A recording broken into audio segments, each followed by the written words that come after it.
नेताओं के नाम पे गुंडों की भरमार है, कैसी सरकार है, कैसी सरकार है। रेप हत्या लिंचिंग में लाशें बशुमार हैं, कैसी सरकार है, कैसी सरकार है। अगर यही बात कहता है काशिफ तो उसके खिलाफ भी कार्रवाई होगी, लेकिन कार्रवाई का जो स्तर है वो थोड़ा बढ़ जाएगा। तो 17 स्टूडेंट गए थे नीट का एग्जाम देने और जब रीनीट हुआ तो 11 गए, यानी कि 6 लोगों के ख्वाब तो आपने एग्जाम लेने से पहले ही खत्म कर दिए।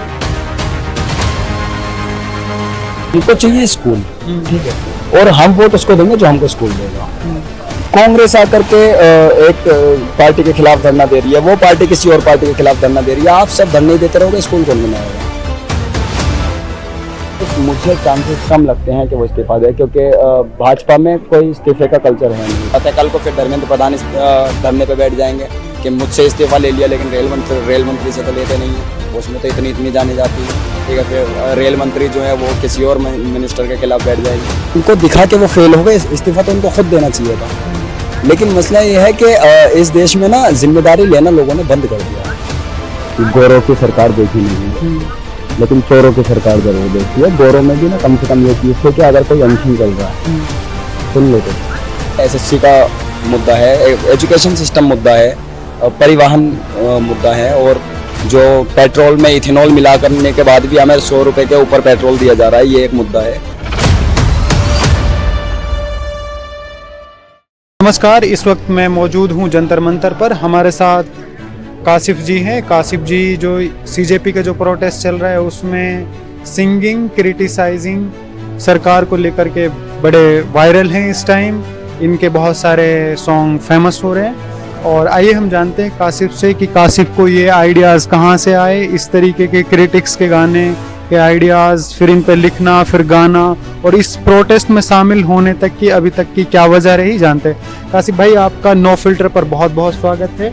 आप हमारे दर्शकों को बताइए कि आपको ये सब आइडियाज़ कहाँ से आए। बहुत बहुत शुक्रिया आपका। यहाँ मैं प्रोटेस्ट में जब आया था, मैं दूसरे दिन आया था, 21 तारीख को मैं यहाँ पहुँचा। तो यहाँ आकर के मैंने एक चीज़ नोटिस की कि यहाँ जो मीडिया थी, यहाँ जो लोग बाइट ले रहे थे, तो वो लोगों को एक चीज़ पे बहुत ज़्यादा टॉर्चर कर रहे थे कि भाई अगर नीट को लेकर के आप आए हो तो आपको नीट का स्टूडेंट होना ज़रूरी है या नीट के स्टूडेंट का फैमिली मेम्बर होना ज़रूरी है। मतलब अगर आपका कोई नीट से कोई लिंक नहीं है तो आप नहीं हो सकते, जबकि ऐसा नहीं है। उसका एक लड़की ने बहुत अच्छा काउंटर भी किया था कि अगर मेरा रेप नहीं हुआ है तो क्या मैं रेप के खिलाफ प्रोटेस्ट में भी नहीं जा सकती। तो ये एक बहुत अच्छी चीज़ थी। तो लोगों के अलग अलग मुद्दे भी हो सकते हैं, किसानों के अलग मुद्दे हो सकते हैं, और युवाओं के बहुत सारे मुद्दे हैं। सिर्फ नीट मुद्दा नहीं है, SSC का मुद्दा है, एजुकेशन सिस्टम मुद्दा है, परिवहन मुद्दा है, और जो पेट्रोल में इथेनॉल मिला करने के बाद भी हमें 100 रुपये के ऊपर पेट्रोल दिया जा रहा है, ये एक मुद्दा है। बेरोजगारी एक मुद्दा है। तो मुद्दे तो बहुत सारे हैं और किसी का कोई भी मुद्दा हो सकता है, लेकिन वो उस मुद्दे पे एक प्रोटेस्ट नहीं कर पा रहा, तो वो इस प्रोटेस्ट का हिस्सा बन के उस चीज़ को जाहिर करने की कोशिश कर रहा है। अब मेरा मुद्दा कुछ भी हो सकता है, ठीक है। मेरा मुद्दा ये है कि मेरे इलाके में एजुकेशन के उस लेवल पे काम नहीं हो सका जिस तरह से दिल्ली के बाकी हिस्सों में हुआ है, जबकि दिल्ली की विधानसभा। तो मेरा रीज़न ये था कि एक ऐसा प्लेटफॉर्म मिल जाए जहाँ मैं उन लोगों की बात को पहुँचा सकूँ कि भाई हमारे पास स्कूल नहीं है। तो ये एक चीज़ थी। तो तभी ये लिखा गया था कि भाई युवकों में खाली ठप कारोबार है।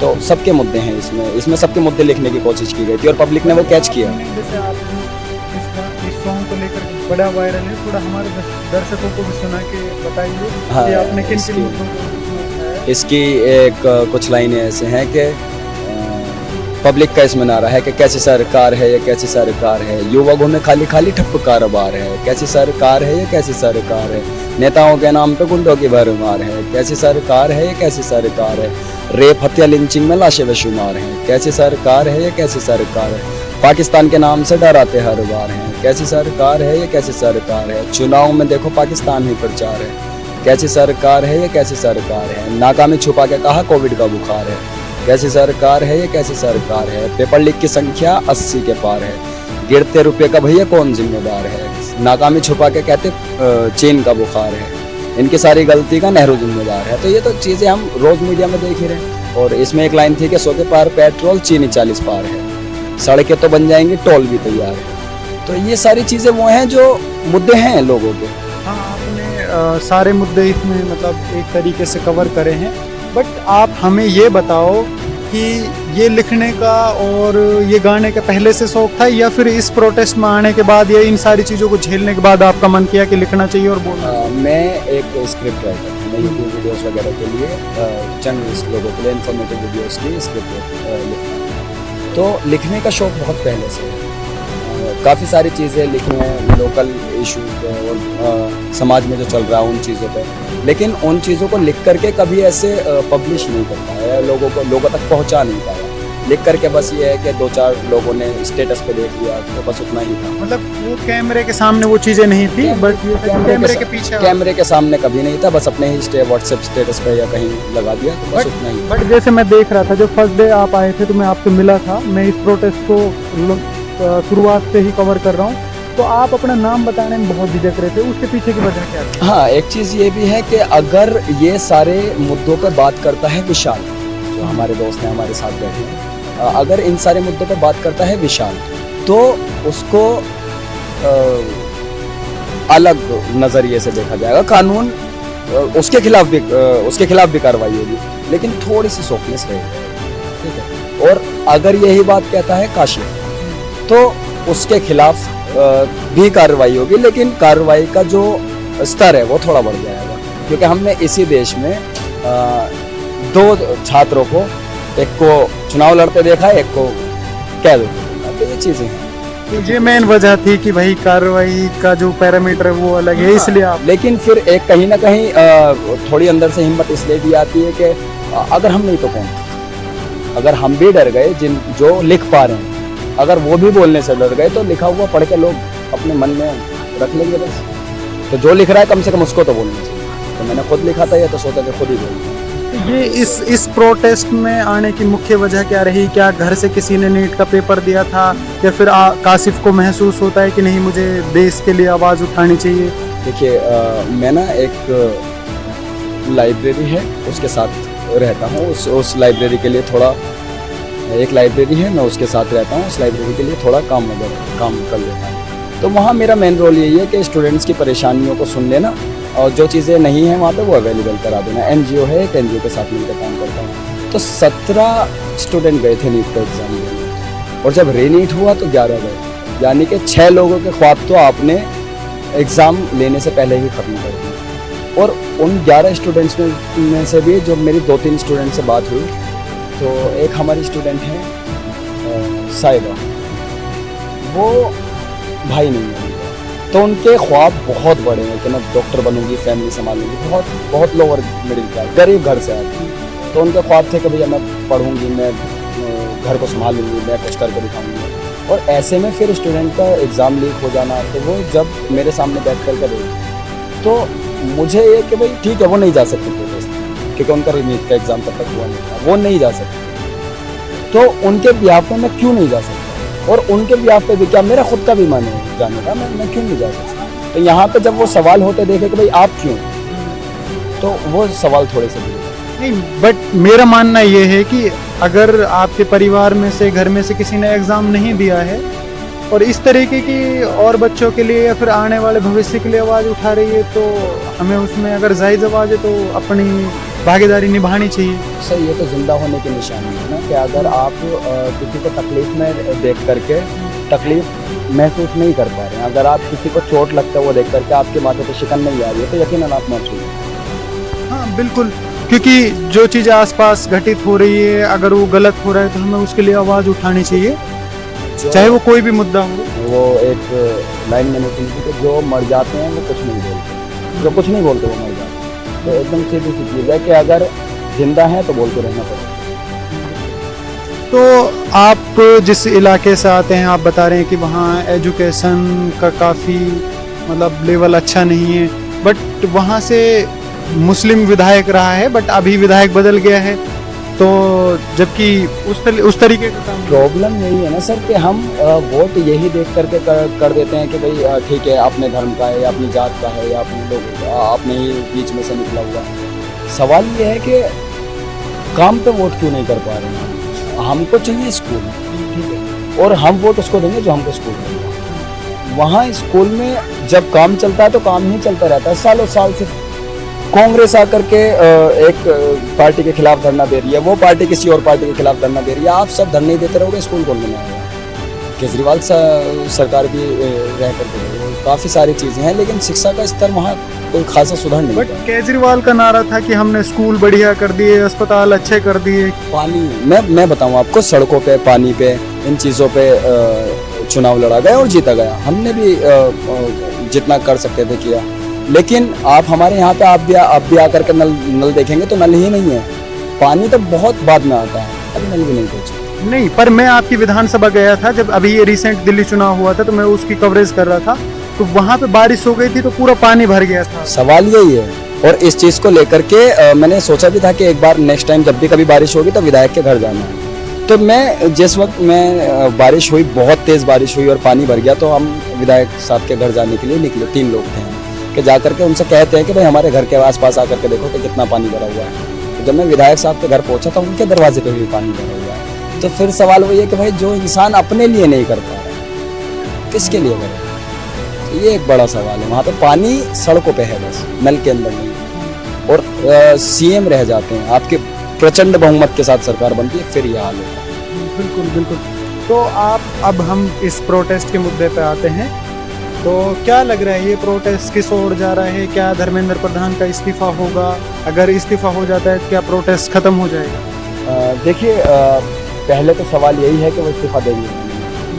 टू बी वेरी ऑनेस्ट, मुझे चांसेस कम लगते हैं कि वो इस्तीफा दे, क्योंकि भाजपा में कोई पीछे का कल्चर है नहीं, इस्तीफा भाजपा देती नहीं है। और वो ये कह के भी बच सकते हैं कि भैया रेल हादसे में इतने लोग मर जाते हैं, स्टूडेंट तो 20 ही थे, ठीक है, कि रेल हादसे में इतने मर जाते हैं। कल को फिर धर्मेंद्र प्रधान धरने पे बैठ जाएंगे कि मुझसे इस्तीफा ले लिया, लेकिन रेल मंत्री से तो लेते नहीं है, उसमें तो इतनी जाने जाती हैं, ठीक है। फिर रेल मंत्री जो है वो किसी और मिनिस्टर के खिलाफ बैठ जाएंगे, तो फिर तो ये तो धरनों का प्रदर्शन, धरनों का माहौल बहुत लंबा चल जाएगा। तो इस्तीफा के तो चांस मुझे कम लगते हैं, लेकिन ये जनता के प्रति तो उनको अकाउंटेबिलिटी तय करनी पड़ेगी, बट वो उनका अलग मसला है। मसला ये है सर कि हमको यहाँ इस्तीफा की मांग करने के लिए जंतर मंतर क्यों आना पड़ा? ये तो जब उनको दिखा के वो फेल हो गए, इस्तीफा तो उनको खुद देना चाहिए था। लेकिन मसला ये है कि इस देश में ना जिम्मेदारी लेना लोगों ने बंद कर दिया। जैसे इस प्रोटेस्ट में जो खाने के इंतजाम मेनली देख रहे हैं, वो जुनैद जी हैं, वो इसका मेन फेस है। तो बहुत सारे लोग सवाल उठा रहे हैं कितना पैसा कहाँ से आ रहा है, ये फंडिंग कहाँ से हो रही है? किसी बीफ कंपनी से तो नहीं हो रही। हाँ, सभी तरीके के सवाल आ रहे हैं। किसी बीफ कंपनी से तो नहीं हो रही है, उन लोगों को भी थोड़ा सोचना चाहिए कि उनकी फंडिंग कहाँ से होती है। और एक चीज़ ये है कि यहाँ पे मैं पहले दिन से प्रोटेस्ट में हूँ, और मैं कोई बहुत ज़्यादा ऐसा नहीं हूँ कि भाई मैं CJP का कोई बहुत तगड़ा फ़ैन या बहुत तगड़ा कोई सपोर्टर हूँ। मेरा मुद्दा बिल्कुल सीधा है, एजुकेशन। तो एजुकेशन की वजह से ही मैं यहाँ पे आया था। लेकिन यहाँ पे आने के बाद जैसे लोगों के मन में सवाल आ रहे थे कि फंडिंग कहाँ से हो रही है, क्या हो रहा है, कैसे हो रहा है, तो मैंने जो यहाँ पे जाना पिछले 15-17 दिन में रह करके, कोई शख्स आता है वो कार में 10 पानी की पेटियाँ रख के लाता है। मैं खुद कई दफ़ा बाहर उतारने के लिए गया, वो रख करके चला जाता है। कई दफ़ा लोग नाम भी नहीं बताते हैं। कई दफ़ा कोई औरत आती है और 3 पानी की पेटियाँ दे करके चली जाती है। कई दफ़ा आप यहाँ पे देखेंगे ना कभी भी, तो अगर कोई फंड कर रहा है, मैं इस चीज़ से आदमी थोड़ा अंदाज़ा लगा ले कि अगर कोई फंड कर रहा है और दोपहर का खाना आ रहा है, तो एक ही चीज़ है। यहाँ ऐसा होता है कि 100 लोगों ने खाना खाया है, 20 लोगों ने दाल चावल खाए हैं, 20 लोगों ने रोटियाँ खाई हैं, 20 लोगों ने केले खाए हैं। तो इस तरह से चल रहा है। तो जो जिसको जितना बन पा रहा है, क्योंकि इतने बड़े प्रोटेस्ट को इतने सारे लोगों को कोई एक आदमी खाना खिला पाए, तो फिर तो जाहिर सी बात है कहीं से फंड होगा, ठीक। लेकिन 20 लोग कुछ खा रहे हैं, 20 लोग कुछ लोग ये भी बोल रहे हैं कि ये अलग अलग तरीके का ब्लिंकिट से ऑर्डर किया जा रहा है, इसके पीछे बड़े कारण हैं। देखिए, इल्ज़ाम की दुनिया तो ऐसी है कि आप कितने भी लगा लें, मगर मसला ये है कि आप उन इल्ज़ामों को कितनी दलीलें देकर के साबित कर पाए, क्या आप ऐसा कुछ साबित कर पाएंगे? और गवर्नमेंट, यहाँ पुलिस इतनी ज़्यादा फोर्स है, गवर्नमेंट के नजरें तो इससे हैं, भले ही वो अनदेखा करते रहें, वो इस प्रोटेस्ट से निकलने वाला हर नारा सुने, भले वो बहरे बने, तो क्यों नहीं इस चीज़ को पकड़ पाए? भाई देश की राजधानी में पार्लियामेंट से थोड़ी सी दूरी पे इतनी बड़ी घटना हो रही है, इतना बड़ा स्कैम हो रहा है। अब स्कैम ही है फिर तो, अगर कोई फंड कर रहा है तो। और जाहिर सी बात है एंटी गवर्नमेंट बातें चल रही हैं, हालांकि वो तो एंटी इंडिया बताते हैं, लेकिन एंटी गवर्नमेंट बातें चल रही है। तो सरकार तो इसमें भी विफल हो रही है, इतनी छोटी सी चीज़ नहीं पकड़ पा रही है कि कौन फंड कर रहा है। अब पकड़िए। किसकी नज़र में देश बड़ा है सरकार? देख, Modi is not India. Narendra Modi ji India नहीं है। ठीक है। मुसलमानों को और लेकर उन्हीं के बड़े चाहने वालों ने कहा था, जिन्हें हम भी बड़ा मानते हैं, कि सरकारें आती जाती रहेंगी, देश रहेंगे। तो देश से थोड़ा सा रहम कीजिए। और शिक्षा मंत्री का तो कम से कम इस्तीफा दीजिए। आप कम से कम आने वाले चुनाव में ये बात कह पाएंगे कि हमसे अगर गलती होती है तो हम कभी मान लेंगे। तो अभी ये प्रोटेस्ट किस ओर जा रहा है? क्योंकि हंगर स्ट्राइक का एक लंबा टाइम हो चुका है, प्रोटेस्ट का भी लंबा टाइम हो चुका है, बहुत सारे लोग हंगर स्ट्राइक पर बैठे हैं। मेन स्टेज पर सोनम वांगचुक सर बैठे हैं, बाकी आयशा संगठन से हैं कुछ साथी अन्य संगठनों से भी उसको लेकर आते हैं। देखिए, मैंने ना गौरव की सरकार देखी, लेकिन चोरों की सरकार जरूर देखी है। गौरव में भी ना कम से कम ये चीज़ है कि अगर कोई एडमिशन कर जाए, सुनिए, यहाँ स्टूडेंट की तबीयत खराब होती है, स्टूडेंट को एम्बुलेंस में घर के ले जाया जाता है। दानिश हैं, उनकी बहुत ज़्यादा तबीयत खराब हुई, उनको लेकर के जाया गया। एक छत्तीसगढ़ का लड़का यहाँ था, उनकी बहुत ज़्यादा तबीयत खराब हुई। सोनम वांगचुक सर का वेट जो है करीब 6-6.5 किलो लॉस हो चुका है अब तक, और उनकी भी तबीयत कोई बहुत ज़्यादा ठीक नहीं है, शुगर लेवल बहुत लो जा रहा है। तो सवाल यही है कि हुकूमत कितनी लाशें और चाहिए, कितनी तकलीफ़ें और देना चाहिए। आप ही के देश के लोग हैं ना, और आप ही के लोग हैं। आप तो 140 करोड़ लोगों के प्रधानमंत्री हैं ना, वो खुद कहते हैं कि 140 करोड़ लोगों ने चुना। तो 140 करोड़ लोगों के प्रधानमंत्री को कम से कम पब्लिक की सुननी चाहिए। जैसे आरोप हैं इस प्रोटेस्ट को लेके कि यहाँ ढपली गैंग बैठी है, टुकड़े टुकड़े गैंग बैठी है, बट जो ढपली बजाने वाले लोग हैं उसमें कासिफ भी शामिल है। देखिए, मैं आपको एक चीज़ बताऊं कि कल को आप हो सकता है कि मुझे मजदूरों के साथ खड़ा देखिए, ठीक है। एक शब्द कहा गया था प्रधानमंत्री के द्वारा, आंदोलन जीवी, ठीक है। तो मैं आंदोलन जीवी इस नज़रिए से देखता हूं कि जहां जुल्म होता देखो वहां जाकर के खड़े हो, जहां भी जुल्म होता देखो। कल को हो सकता है कोई दलित सताया जाए, कल को हो सकता है किसी हिंदू लड़की के साथ कुछ हो, या कुछ भी कोई भी चीज़ कहीं भी जुल्म होगा, तो मुझे ऐसा लगता है कि मेरा वहाँ होना जरूरी है। तो हम तो रहेंगे। तो जैसे हमारी थीम नो फिल्टर है, नो फिल्टर हमारे चैनल का नाम है। हम बिना कट बिना एडिट जो हकीकत है वही दिखाते हैं। जो कासिफ ने बोला है या फिर अन्य किसी साथी जिससे भी हमने बात करी वही हम दिखाते हैं। तो आप नो फिल्टर के व्यूवर्स को और जो इस प्रोटेस्ट में शामिल नहीं हो पा रहे या शामिल होना चाहते हैं, तो हमारे माध्यम से क्या मैसेज देना चाहिए? देखिए, जो भी आपके व्यूवर्स हैं उनको मैं एक चीज़ तो सबसे पहले ये कहना चाहूँगा कि नीट का पेपर लीक हुआ है ये सोच करके अगर आप घर बैठे हैं, तो ऐसा भी हो सकता है कि नीट में ये पकड़े गए हैं, एसएससी में ये पकड़े गए हैं, ठीक है। जिस फील्ड की भी आप तैयारी कर रहे हैं हो सकता है उसमें ही सक्सेसफुल हो, ठीक है। नीट का पेपर 2 बार लीक हो गया, 2 बार लीक हो गया, यहाँ ये बात बहुत चल रही है। 2 बार पकड़े गए हैं सर, लीक तो पता नहीं कितनी बार, सक्सेसफुल भी तो हुआ। गंभीर आरोप क्या है सर? मैं 2 दफा चोरी करते हुए पकड़ा गया हूँ, जरूरी है मैंने 2 बार किया। 24 में होता है, 25 में नहीं होता है, 26 में हो जाता है, 25 में क्यों नहीं हुआ? ऐसा हो सकता है ना 25 में सक्सेसफुल हो गए हों। तो उस पे भी मसला ये है कि ये प्रोटेस्ट धर्मेंद्र प्रधान के खिलाफ बता दिया गया है। ये प्रोटेस्ट धर्मेंद्र प्रधान के खिलाफ है भी नहीं। धर्मेंद्र प्रधान चौकीदार है, ठीक है। और जिस जगह चोरी हुई उस जगह उनको चौकीदार पे बिठाया गया था। उन्होंने चोरी नहीं की, वो कह दें इस चीज़ को कि भाई मैंने पेपर लीक नहीं किया, मान लिया जाएगा। लेकिन उनके रहते चोरी हुई, उनको तो नौकरी से निकाला जाना चाहिए। नौकरी पर रहकर आप सो नहीं सकते। और जो चोर हैं, जिन्होंने वो चोरी की, जिन्होंने पेपर लीक किया, जो माफिया हैं, जो एजुकेशन माफिया बने बैठे हैं, उन लोगों को पकड़ा जाना चाहिए। मसला सिर्फ एक इस्तीफा थोड़ी है, वो पूरा सिस्टम तो वैसे ही काम करता रहेगा ना। कोई और भी आएगा तो मान लेते कोई बहुत पढ़ा लिखा युवा, भले ही अभी हाल फिलहाल में ही पार्टी ज्वाइन की हो, उनको आप बना देते हैं एजुकेशन मिनिस्टर, तो भी क्या चीज़ें सुधरेंगी? नहीं सुधरेंगी। तो आपके जो व्यूवर्स हैं उनसे मैं यही कहना चाहूँगा कि आप अगर स्टूडेंट नहीं हैं तो इस प्रोटेस्ट में आइए, ये सोच करके कि आपके बच्चे, आपके भाई, आपके रिश्तेदार स्टूडेंट हैं, उनके साथ अगर आप उनको तकलीफ में देख करके खुश होंगे तो फिर यकीनन इंसानियत मर चुकी है। लेकिन अगर आप उनके तकलीफ में होने से आपको भी तकलीफ होगी तो आपका आना ज़रूरी है। और जो स्टूडेंट हैं उनको ये सोच करके नहीं छोड़ना चाहिए कि नीट का ही तो पेपर लीक हुआ है, एसएससी का ही तो पेपर लीक हो रहा है। या टीचिंग की तो भर्ती नहीं आ रही है। तो जितने भी स्टूडेंट हैं उनको मुत्तहिद होकर के, उनको इकट्ठा होकर के यहाँ पहुँचने की सख्त जरूरत है, क्योंकि लड़ाई किसी एक की नहीं है, किसी एक के लड़ने से जीत होगी नहीं। क्या कासिफ को डर नहीं लगता है? सवाल ये है सर कि मुझे डरना क्यों चाहिए? मुझे तो सेफ महसूस होना चाहिए था ना। जब मैं वर्दी को देखूं तो मैं क्यों डरूं? मुझे तो सुकून होना चाहिए ना। मुझे तो चोरों से बचाने के लिए ये चीज़ है। सरकार तो मुझे सुकून देने के लिए बनाई गई है, ताकि मैं अपनी पर्सनल लाइफ पे अच्छे से ध्यान दे सकूं, ताकि मैं इंटरनेशनल और नेशनल मुद्दों से बचा रह सकूं, ताकि मैं अपने घर के अंदर सेफ रह सकूं। इसलिए सरकार है। देश और नो फिल्टर के लिए एक पॉजिटिव मैसेज। देश और नो फिल्टर के लिए एक पॉजिटिव मैसेज देश के लिए तो ये है कि जब तक जिंदा है लड़ते रहेंगे, क्योंकि लड़ना जिंदा होने की पहचान है। और जब जब सड़कें सुनसान हो जाती हैं तो संसद आवारा हो जाती है। संसद को आवारगी से बचाने के लिए सड़कों का आबाद रहना जरूरी है। तो हम तो आबाद कर रहे हैं सड़कों को। और आपके व्यूवर्स के लिए एक चीज़ ये कि बहुत अच्छा काम कर रहे हैं। आपसे मैं पर्सनली बहुत दफ़ा मिल चुका। मुझे नहीं मालूम था कि इस तरह का हम कुछ करने वाले हैं। अभी अचानक से आपने बोला और मैं यहाँ आके बैठ गया। ना मुझे किसी सवाल का पता था ना कुछ।